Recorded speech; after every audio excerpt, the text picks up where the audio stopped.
everyone, and welcome to Season 2 of Maple's Hosted Pro series, where we sit with super talents and talk about everything from marketing to business and so much more. Sam Suhan today with us, a content creator and founder of Saga, a LinkedIn ghostwriting agency for B2B leadership, also one of the fastest ever growing LinkedIn creators and global top 15 in engagement. Hi, how are you, Sam? I am excellent. Thank you for asking. I hope you're also doing well. I'm very happy to have you. So, we're going to talk today, LinkedIn. That's like the main thing. That's your main thing. Let's touch your beginning a bit because LinkedIn is something that most people are still a bit afraid of, not knowing how to touch that. So, what was your story? How did you start? And where is it going now? Yeah, great question. So basically, um, let's say about a year and a half ago, what I was doing at the time was basically content writing. Like that was the main thing, B2B content writing. I was a freelance content writer. And I realized that like I need to be on LinkedIn just because it's sort of like part of your resume. Like people expect to be able to look you up. And because I didn't really have a LinkedIn profile before that. It's like it existed, but not nearly in a meaningful sense. So I created a LinkedIn profile, and then sort of getting into it, I noticed people were actually posting. Like I didn't know like people took LinkedIn seriously as a social network. Again, it's like a year and a half ago, and I thought that was I was really interesting because what immediately struck me was that the advice was a lot more useful than what you normally like find in a social media platform. Like it was a lot more pointed. Like people were really directly talking about their industry expertise, and it was just you could find people who were experts in their field, just really sharing super valuable insight, and that struck me. But what struck me more, honestly, was the way that people were monetizing it, and like I this like the outside of maybe YouTube, because everyone knows about YouTube, but outside of like maybe YouTube, I didn't really wasn't familiar with like people monetizing social media at all to like any serious extent. Like all I really knew it was like, I knew like Instagram influencers, like they do sponsorship stuff like that, and, like YouTubers have sponsorship. But outside of that, like I was not familiar with like this sort of like really proactive um, social media monetization, where like you sort of shared expertise on a topic and then like sort of sold your mind to people, like and with digital products and like coaching and all that stuff. And so I saw how much people were doing that, like not just the fact they were making like a very respectable sum of money, but the fact they were doing it like without exerting too much effort on their behalf. Like they basically just like had this platform and shared valuable insight, and then people, it was an easy sell. And I was like, wow, I need to get into this. Cause like at that point, like the only sort of money I'd made was, I guess, selling my time, like, skilled labor, don't get me wrong, but like still just selling my time. Like I would write words and then get paid for each word. But then what I saw was like all these people just selling their time, like selling their minds. Like they were just like selling coaching calls, digital products and making a lot of money doing that. So I'm like, okay, well, like this is how I get to the next level. Like I need to start creating LinkedIn content. And so, I started like everybody else, just basically just like messing around, posting different stuff. I initially just posted about content marketing because that's what I was doing at the time. Content marketing, specifically as it relates to long form B2B content.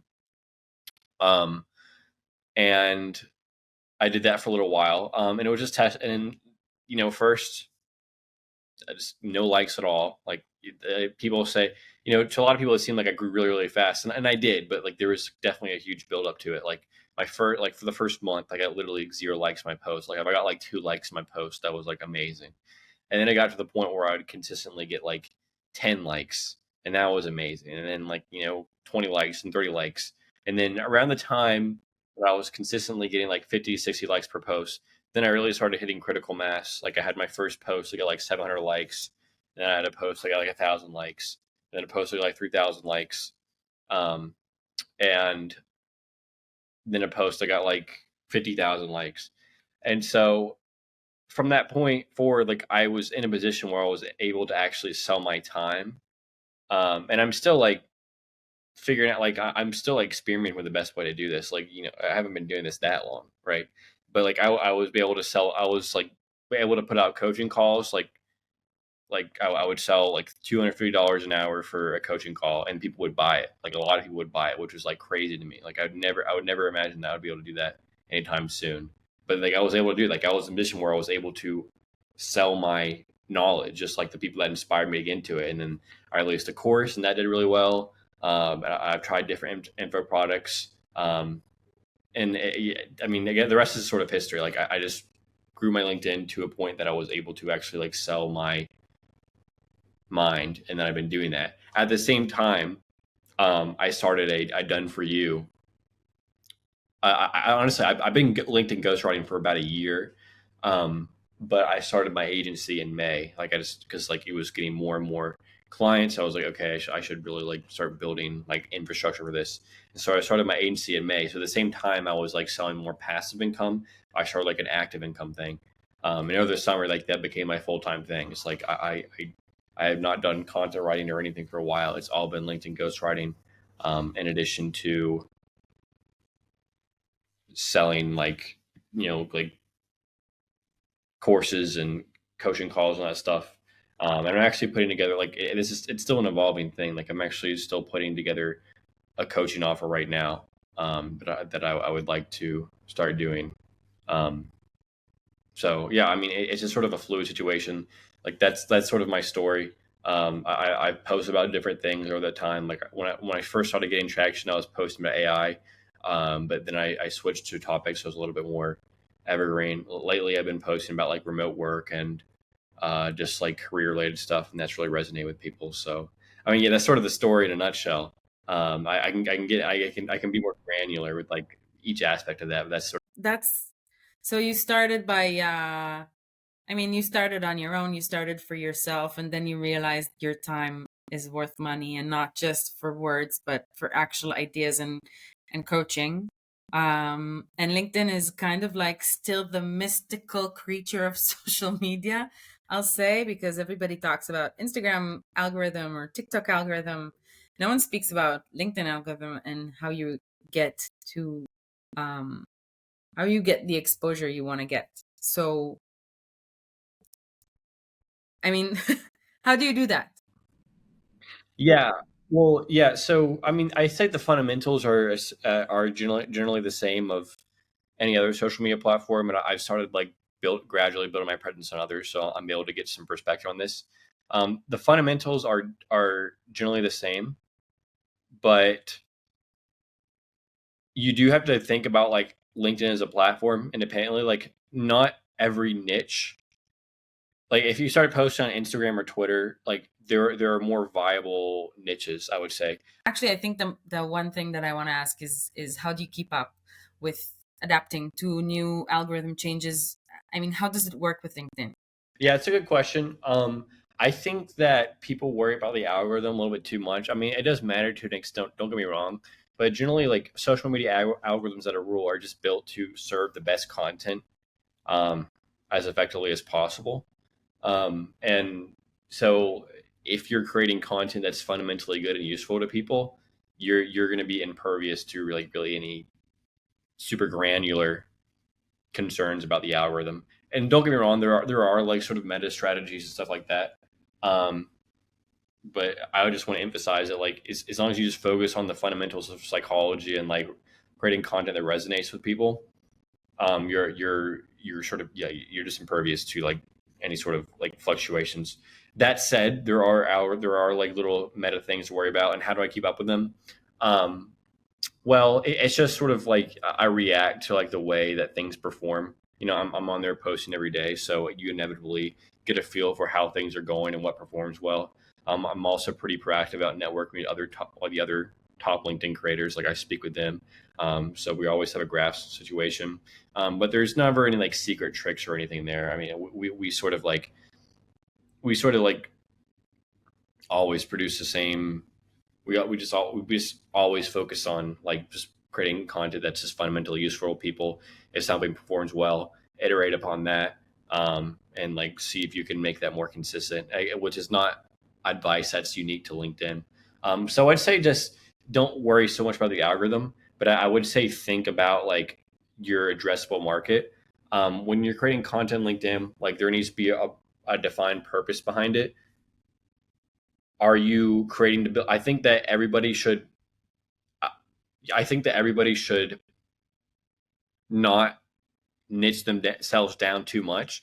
Like you can speak on your industry and stuff like that. Don't get me wrong, but like it should always be part of like a broader content portfolio. Like you want to like engineer broader appeal in your content. Like for for for example, like if you're like let's say like you write about SEO like on LinkedIn, um, you should talk about SEO, but like you should also be willing to talk about your life, like personal stories, like workplace culture. That's a big thing on LinkedIn. I think that everyone on LinkedIn should tie their content into some extent to career related stuff, because people on LinkedIn, like they're primarily there for stuff that's related to business. That's why I said earlier that there's not so many niches that are viable. Like on Instagram, like you can basically talk about anything because there's such a huge audience there for anything that there's a niche for anything. But on LinkedIn, there's not as many there's not as many niches that are possible to succeed in. Like you couldn't talk about makeup on LinkedIn, but that's a huge audience everywhere else. For example, like it does need to be something you could, but yeah, you could, but it wouldn't be very productive. You do need to do like tie your content into like stuff that's related to like personal development, career advice, stuff like that, because that's what everyone is on LinkedIn for. So that is something that people need to consider when posting LinkedIn. And what's unique versus other platforms is the fact that like there's a certain kind of content that you have to create. It's not as much of a sandbox as other platforms. It's just people are on LinkedIn for career related stuff, and like you need to have like career related stuff. I know like that. I mean, you don't have to like only talk about like workplace culture and stuff like that. Like there's Dan Go who talks about fitness, and that's like not necessarily. I mean, holistically, I guess you could say it's career related, but on its face, like by in and of itself, it's not exactly career related. It's not like you only can talk about that, but it's just like you really need to be conscientious of like what people are on the platform for. Um, that's a big part of succeeding. Um, and so I would say if you want to create LinkedIn content, just create posts and just improve something each time. I mean, that's sort of good advice for any social media platform. LinkedIn's not an exception. Just create your first post and keep improving on it. Like you won't get engagement on your first post. Like post for like 5 months, and then we can talk about getting likes and comments. But you need to be willing to post like every day, at least every weekday, and get literally no engagement. Um, but what you will with every single post, you'll learn something. You'll learn a little bit about like what works, what doesn't work, in terms of engagement and also monetization. Like if you create targeted content that's meant for a specific targeted audience, like your KPI might necessarily be engagement, it might be like leads generated, right? So you'll get experience in that too. So that's my advice for anyone who's starting LinkedIn is just make post for 5 months, yeah, and you can start, and then we can talk about getting engagement. And does this apply to companies as well, by the way? I would say 9 out of 10 times you're better off investing in the personal profiles of your leadership, because people are much more invested in personalities.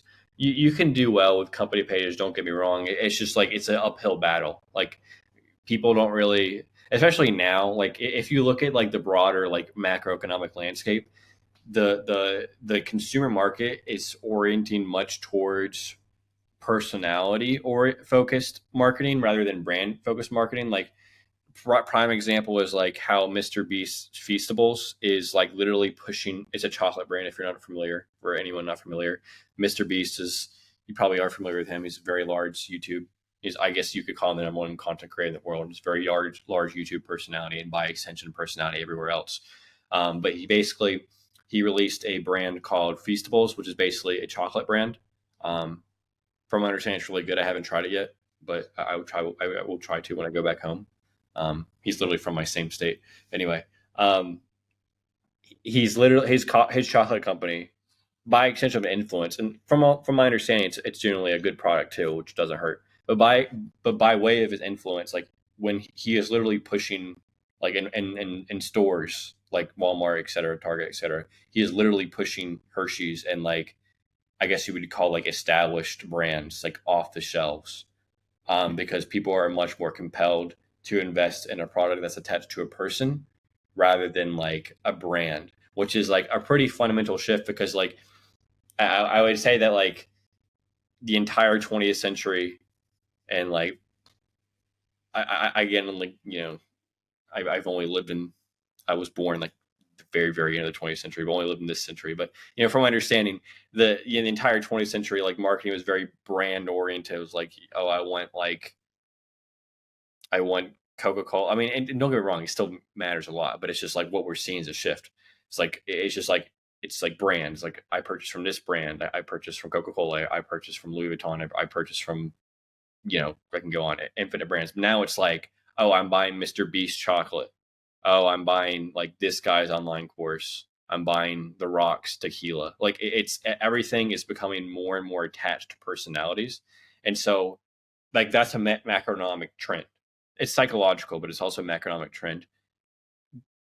For that same reason, you're much better off investing in personal profiles, because that's just gonna get people's attention, convert them into customer. I mean, that's the end game, ultimately convert them into monetizable opportunities much more effectively than company profiles, which aren't really established. Now, like, for a super huge brand that, like, sort of speaks for itself, like Apple or something, like, yeah, but, like, for a brand that's, like, not a household name, um, or not trying to be really, it's just company profiles. People aren't really going to pay attention to that. But they will pay attention to, like, the founders and, like, the leadership team and the people representing that company, like people who they can connect with personally. So I would say you can invest your company profile, and it is worth doing a little bit with. Um, but I would say focus the vast majority of effort into personal profiles. Obviously, there's a risk. Like, the immediate objection would be like, well, what if this person, like, what if we, like, we invest in growing our director of marketing profile, and, like, they leave, and then we lose all that, right?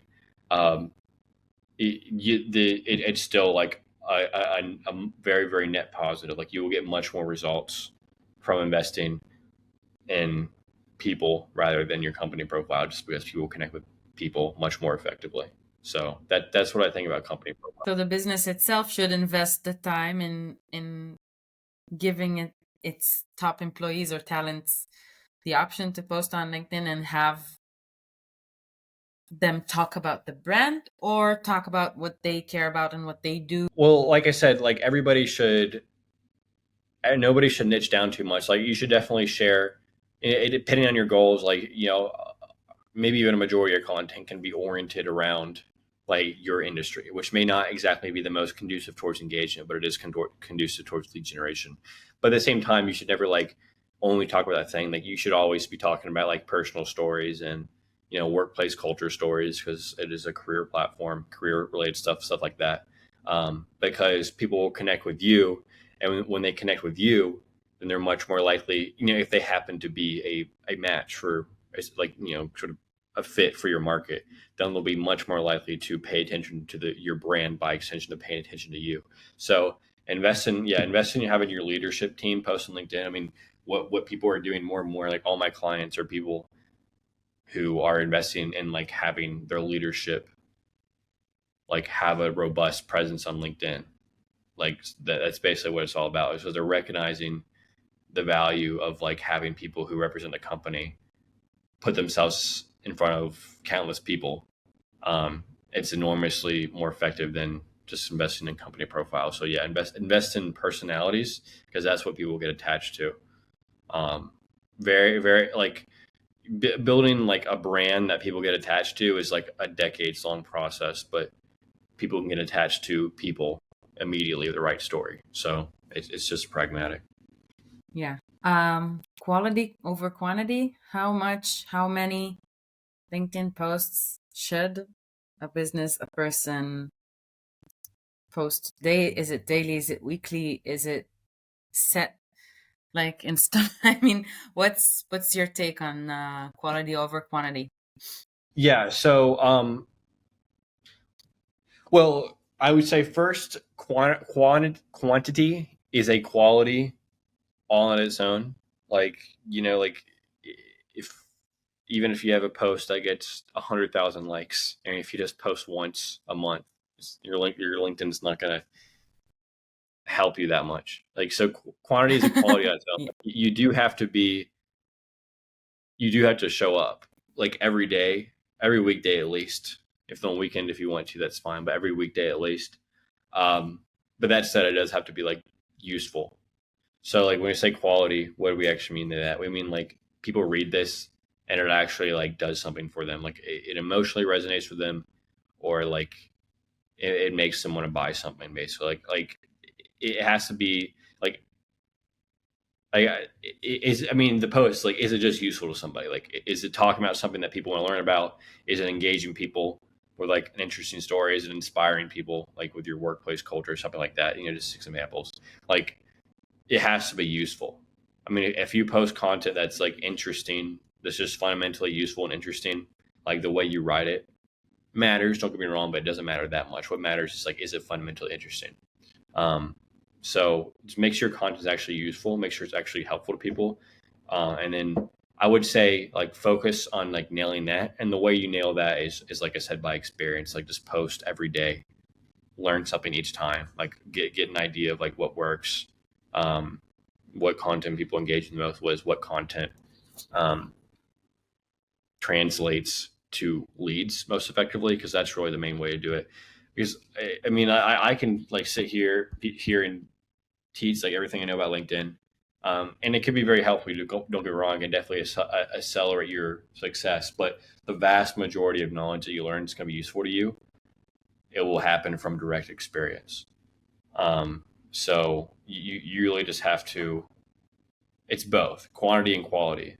Quantity will not only get you results, but it will teach you and then enable you to get more results. And then you'll be able to produce quality content at scale because you'll learn what works and it'll become second nature to you. So I would say starting out, like, do your best to make it useful to people, but don't be perfectionist. Just start, and you will learn by experience. Because like, yeah, when you start out, you're going to be very naive about like what works, what doesn't. You might go in, you might publish something expected like this has to be very useful to people, and it's not.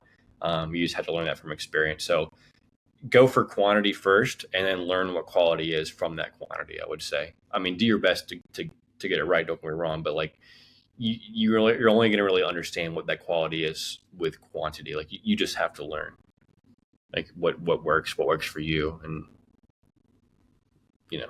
Okay, cool, makes sense. All right, one last question. 2024.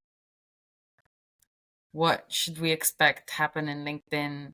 And I mean, considering what you're saying, that marketing is shifting to people, to personas, to a more personal kind of marketing. Um, what's your take? What's going to happen in 2024, and like what cool features maybe LinkedIn might have? Well, yeah, I mean, I can't speak for features specifically. I'm not like really an insider or anything, but um, I will say that it will continue to develop as a mature social media platform. I mean, it's journey. It's always technically been one, but it's only really like come into one the past few years. Anyone joining now is still very early on it. Um, it's so it's just going to continue growing, and the companies that like get serious about investing in both the personalities, like the people themselves who get serious about investing, like building a personal brand there, and the companies who invest in their leadership presence for the sake of lead generations, are just going to reap enormously more results. Like, just going to are going to reap enormously, progressively, enormously more like benefit results. I mean, because you build an audience, you're building digital leverage. I mean, the more audience you have, the more people you have to sell things to. So just what happens 24 LinkedIn is going to continue to grow and mature, and then people are going to reap the rewards from that more and more because they're serious about investing in presence. So I can't speak of any specific things, but like I can speak that that trend is going to continue. It's just going to keep growing, keep maturing, and people who invest in it are going to reap even greater and greater rewards from that. Sounds amazing. Thank you so much, Sam, for your time. It was a pleasure having you. Hopefully, we'll have a chance to chat again, maybe a longer time. Thank you so much. Yeah, you're very, very welcome. Thank you.